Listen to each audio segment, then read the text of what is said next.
और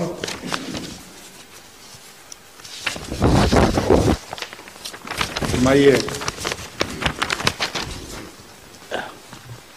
सैयदी हुजूर, बॉक्सिंग और रेसलिंग दो खेलें ऐसी हैं कि दोनों में मद्दे मुकाबल एक दूसरे को जानवरों की तरह बिला देखे मारते हैं। हुजूर, इस्लाम के मुताबिक चेहरा पर मारना मना किया गया है। बिला देखे नहीं मारते, जान के देख के मारते हैं। या वो किसने बताया बिला देख के मारते हैं?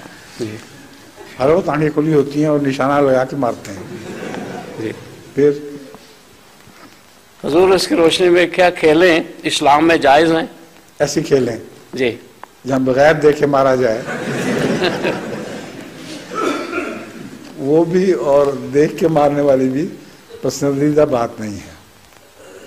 मगर बाज़ दफ़ा प्रैक्टिस के लिए मुक्काबाजी और इसी तरह की मार्शल आर्ट्स वगैरह चीज़ें ऐसी हैं जो सिखाई जाती हैं ताकि उससे इंसान अपने बेहतर बचाव के काबिल बन सके। तो ये फ़ायदे भी तो हैं। अच्छा, इसलिए बतौर मशवरा और सिर्फ खेल के ये ठीक नहीं, मगर अगर प्रैक्टिस करवाने के लिए ताकि किसी को ख़तरे के वक्त अपने बेहतर बचाव की तौफीक मिल सके ये काम सिखाया जाए तो उसका कोई हर्ज नहीं।